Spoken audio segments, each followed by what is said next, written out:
Continuando con las enfermedades pulmonares restrictivas, tenemos las neumonías. Las neumonías son de las enfermedades restrictivas más frecuentes. Como nos lo dice aquí el texto, las neumonías son debidas generalmente a procesos inflamatorios infecciosos de los espacios alveolares. Se genera un síndrome de condensación o consolidación pulmonar.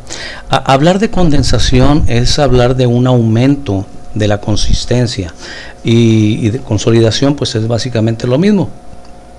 ¿Por qué aumenta la consistencia del parénquima pulmonar en las neumonías? Por las secreciones.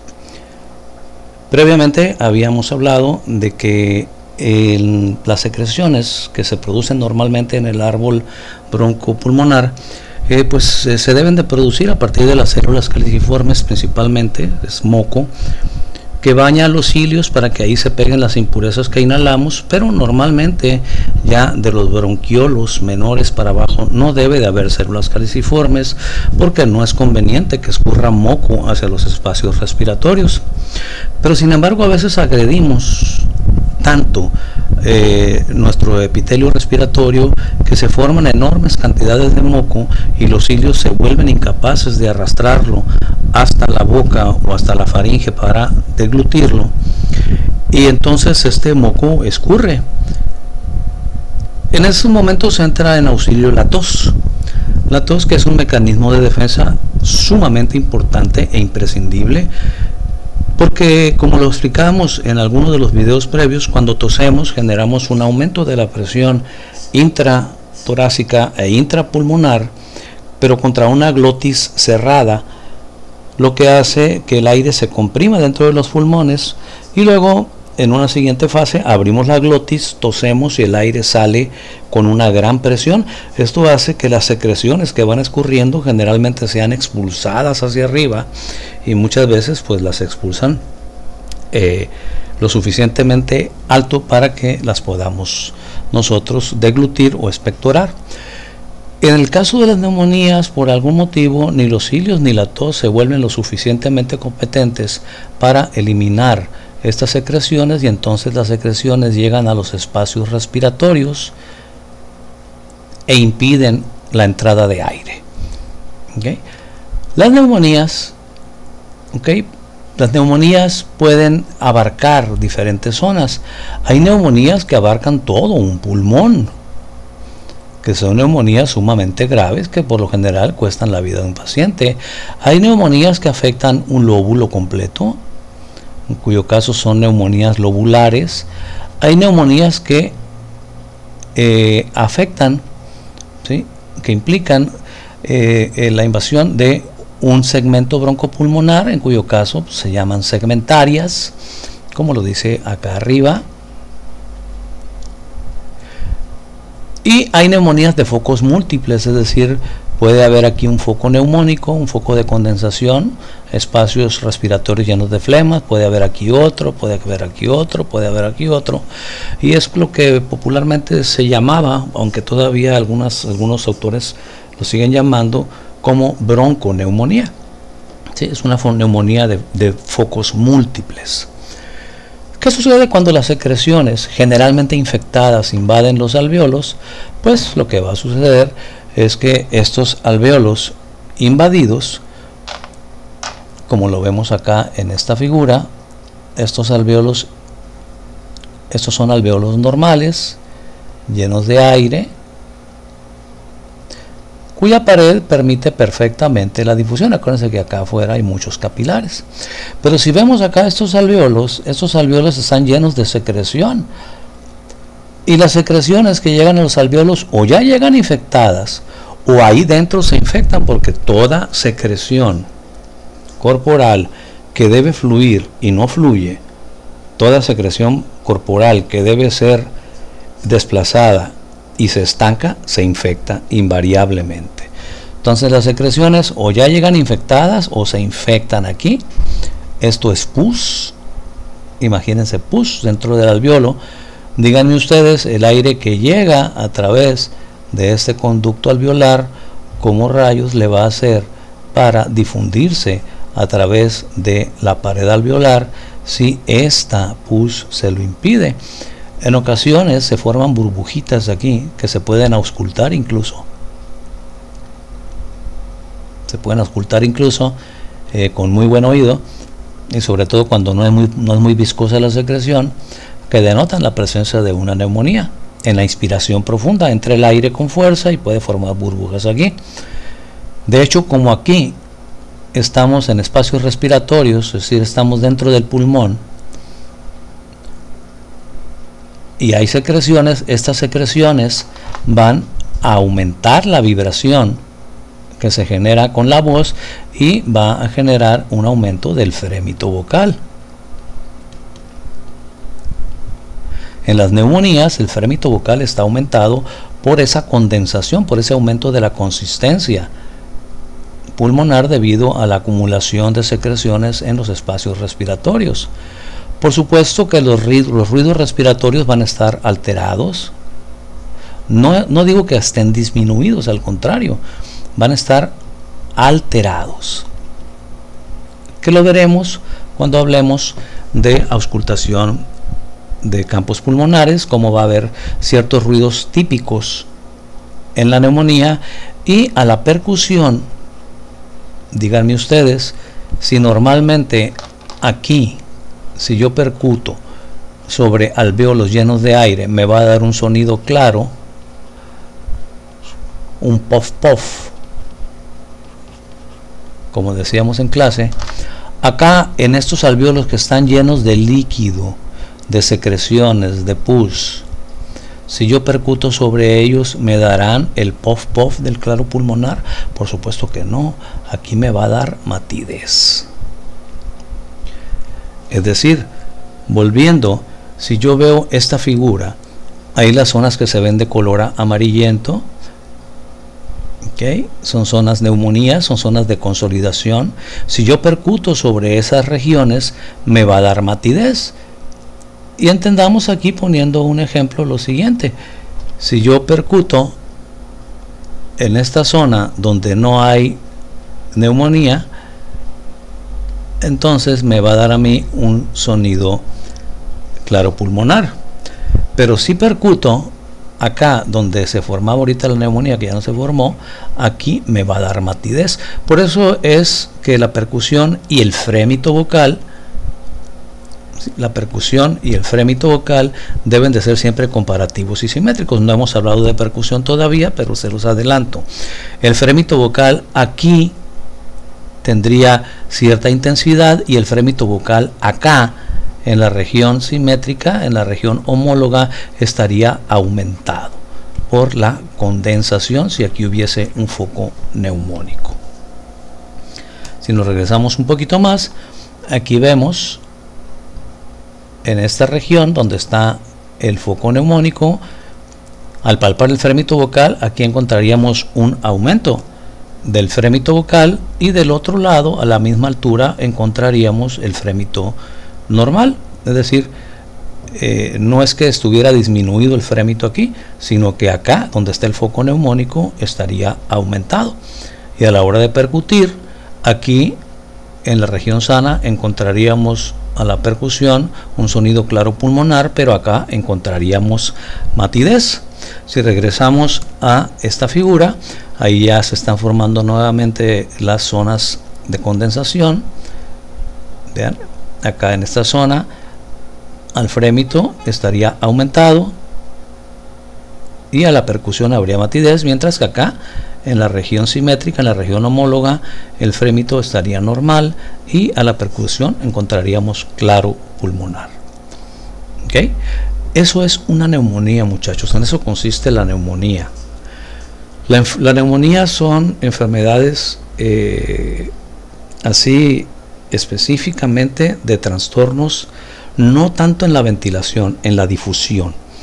La difusión de los gases se vuelve entorpecida por la presencia de secreciones. Es el típico representativo del síndrome de condensación pulmonar. Más adelante hablaremos de los diferentes tipos de síndromes. Ahorita estamos hablando de las enfermedades pulmonares, que dijimos son restrictivas, obstructivas y vasculares. Ya después vamos a hablar de los síndromes, cuando terminemos de hablar de toda la semiología. Bien, estos son neumonías. El neumotórax no hay mucho de qué hablar de él porque ya lo hicimos. Dijimos el neumotórax pues es la presencia de aire en el espacio interpleural, y la presencia de un neumotórax pues generalmente se debe a situaciones como son una herida que perfora la pared torácica, ya sea por arma blanca o por arma de fuego, que perfora el pulmón, el aire sale, se coloca en el espacio interpleural, el pulmón se colapsa, formando o dándonos una atelectasia compresiva, lo vimos cuando hablamos de atelectasias.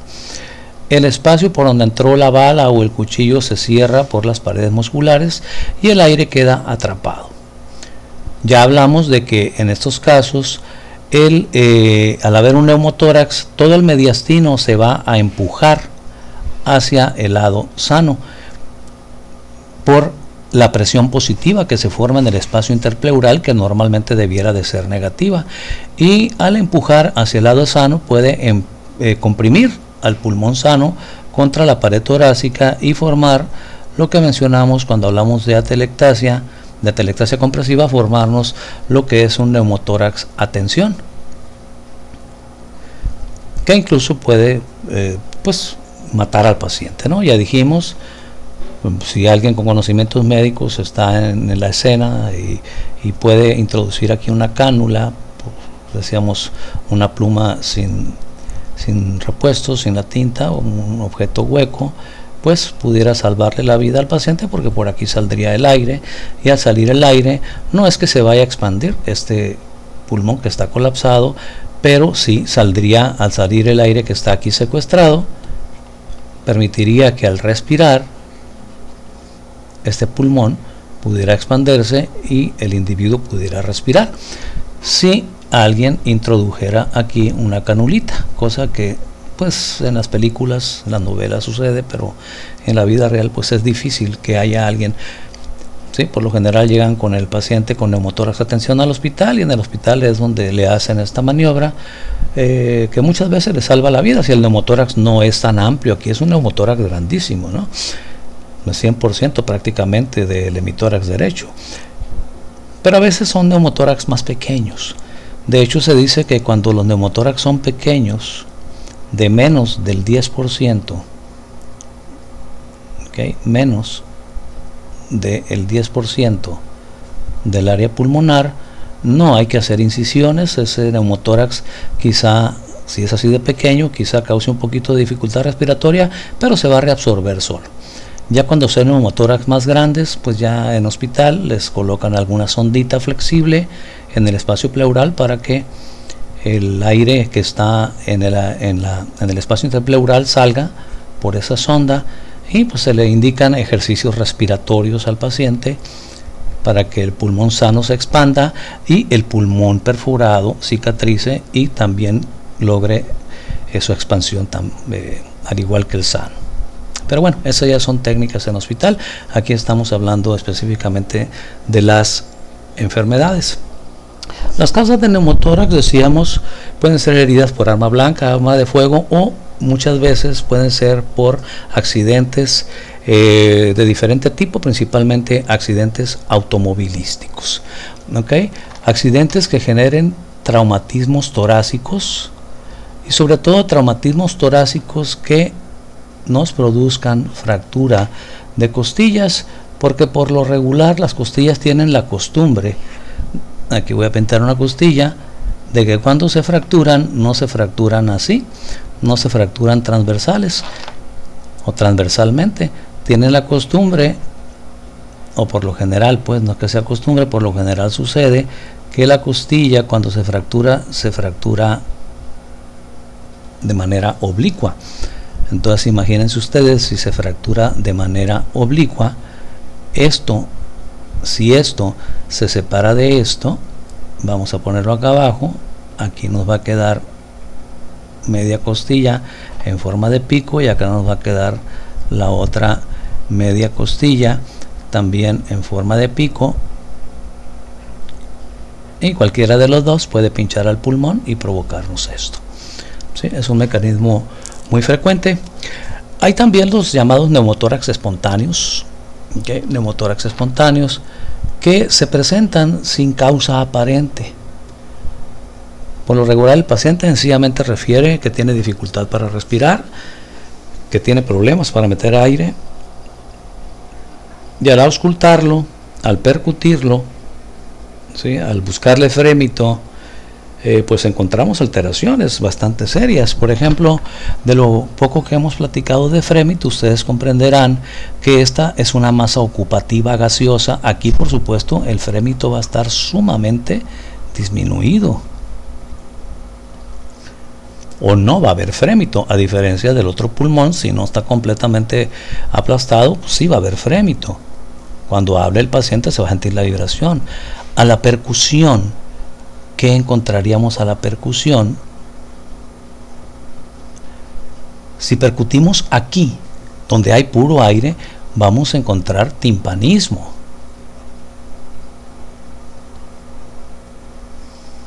¿Okay? Vamos a encontrar timpanismo. ¿Por qué timpanismo? Porque ya hablamos en alguna plática que las regiones que están llenas de gas nos dan el sonido tum tum, es la onomatopeya, tum tum, del timpanismo. ¿Y cómo estarían los ruidos respiratorios? Pues no habría, ¿verdad? Habría ausencia de ruidos respiratorios. Por la sencilla razón, estoy refiriéndome al sitio del neumotórax, ¿no? Ya sea que sea un neumotórax pequeño, aquí o acá, o todo así como venía en la figura inicialmente. En donde esté el neumotórax va a haber ausencia de ruidos respiratorios, no se va a poder escuchar nada, porque el área correspondiente donde está el neumotórax pues está llena de aire. Entonces, si está llena de aire que está secuestrado, pues no hay ruidos respiratorios, porque el aire, los pulmones, ese pulmón o ese segmento no se está expandiendo. Nos dará percusión por el exceso de aire ahí, y el frémito estará disminuido porque las vibraciones no se proyectan a la pared torácica debido a que el pulmón está colapsado en ese lado. En el lado sano, entre comillas, porque puede estar comprimido contra la pared torácica, pues puede ser que palpemos un frémito vocal normal, que escuchemos ruidos respiratorios normales, y puede ser que a la percusión nos dé el sonido claro pulmonar. No tiene por qué darnos timpanismo aquí. ¿Okay? Ahora les decía del neumotórax espontáneo. Hay ocasiones en que se genera un neumotórax y el paciente refiere dificultad para respirar, y pues lo que mencionábamos, ya cuando lo revisamos todo, encontramos estas alteraciones a la percusión, al frémito, etcétera. No hay un antecedente de un traumatismo, no hay un antecedente de un accidente. Sin embargo, tiene todos los datos de un neumotórax. Le llevamos a tomar una placa de rayos X, y en la placa de rayos X nos puede aparecer esto, que aquí, bueno, ustedes no han llevado radiología todavía, pero ustedes pueden ver aquí este pulmón. Este pulmón es un pulmón sano. Aquí está su ángulo costo diafragmático libre. Ahí hay pulmón y un poquito de líquido interpleural, perdón. Aquí está el diafragma. Aquí está el ángulo cardiofrénico. Este es ángulo cardiofrénico.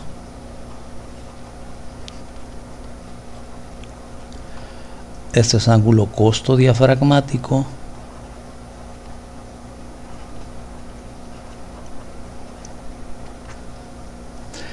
Y se ve la trama bronquial en todo esto que ven, todo este moteado que ven ustedes es trama bronquial. Este pulmón está bien, pero si vemos este pulmón, vean cómo está oscuro la radiografía. Todo lo que en la radiografía se ve negro es aire. Aquí es parte de la aurícula derecha, y esto que están viendo ustedes aquí es el pulmón colapsado completamente. Esta es una zona. Todo esto es una zona de neumotórax. regresando con lo de neumotórax espontáneo, hay individuos que ya tienen una patología pulmonar previa, ya traen bulas, traen ampollas llenas de aire en los pulmones. Muchas veces son pacientes con enfisema pulmonar, que no hemos hablado de enfisema todavía, pero lo vamos a abordar. Y esas bulas llenas de aire, al hacer un esfuerzo, al levantar un objeto pesado, por ejemplo, al empujar un coche cuesta arriba, cualquier cosa que aumente la presión intratorácica, vaya, una carcajada, una tosedura, un estornudo intenso, un pujido intenso, todo eso hace que el diafragma se mueva fuertemente y los músculos abdominales también, aumenta la presión intratorácica y puede ser que genere que se rompan, si existen ampollas llenas de aire en un paciente cualquiera, y esas ampollas se rompan y rompa la pleura visceral y ese aire salga al espacio interpleural y nos genere un neumotórax espontáneo. Se le llama espontáneo porque no hay una causa directa aparente. No hay un balazo, no hay un pinchamiento con una navaja, con un cuchillo, con un picahielo, no hay un balazo, no hay un accidente automovilístico con traumatismo torácico, no hay nada. Nada más hay el antecedente de un esfuerzo previo, con los ejemplos que les puse, y que de repente aquella persona empezó a sentir dificultad para respirar, y ya a la exploración pues encontramos en la región afectada timpanismo a la percusión, disminución o desaparición del frémito vocal y desaparición de los ruidos respiratorios, lo cual pues clínicamente nos hace el diagnóstico de neumotórax, pero hay que tomarle la placa. Por supuesto que aquí esta placa no es de un neumotórax espontáneo, este es de un neumotórax por un traumatismo torácico, pues un neumotórax bastante amplio. ¿Ok? Entonces volvemos acá, les decía, es muy frecuente también la formación de neumotórax por fracturas de costillas. El hemotórax ya hablamos también de él, pero vamos a hablar un poquito más. Hemotórax, hemo, sangre, sangre dentro del tórax. Si hay un hemotórax, ¿de dónde viene esa sangre? Bueno, esa sangre generalmente viene de la pleura o de los pulmones. Desde luego que si hay una herida de bala o una herida, bueno, una herida penetrante, ¿no? Ya sea por bala o por arma blanca, pues nos va a generar un neumotórax y aparte un hemotórax. Lo vimos cuando hablamos previamente en las primeras láminas, me parece cuando hablamos de telectasia, que cuando hay un neumotórax por herida penetrante es frecuente que se forme un hemoneumotórax. Hemo si hay sangre, neumo si hay aire libre en la cavidad pleural. Aquí tenemos un ejemplo de un hemotórax nada más, hay sangre. Ok, hay sangre. Esa sangre puede venir, les decía, del pulmón o de la pleura, y generalmente hay un antecedente de lesión en la pared de la caja torácica. Generalmente hay el antecedente, decíamos, o de una herida penetrante por arma blanca o por arma de fuego, o al igual que en el neumotórax, una contusión, un traumatismo severo. Vean cómo aquí se ve hundido el tórax en la caja torácica, que nos genere sangrado. La sangre queda secuestrada en la pared pleural, o mejor dicho, en el espacio interpleural, y obviamente por gravedad se va hacia las zonas declives. Si el paciente está sentado o parado, se irá hacia esta región. Que vamos a encontrar aquí, el frémito va a estar disminuido. ¿Por qué? Porque la sangre va a formar una masa ocupativa líquida en este sitio, va a ser un fenómeno de barrera. El frémito vocal va a estar disminuido. A la percusión, que vamos a encontrar? A la percusión vamos a encontrar, ¿qué cosa? Vamos a encontrar matidez, igual que en el derrame pleural. ¿Sí? Vamos a encontrar matidez porque la sangre tiene mayor consistencia que el aire. Si percutimos acá arriba, pues nos va a dar sonido claro pulmonar.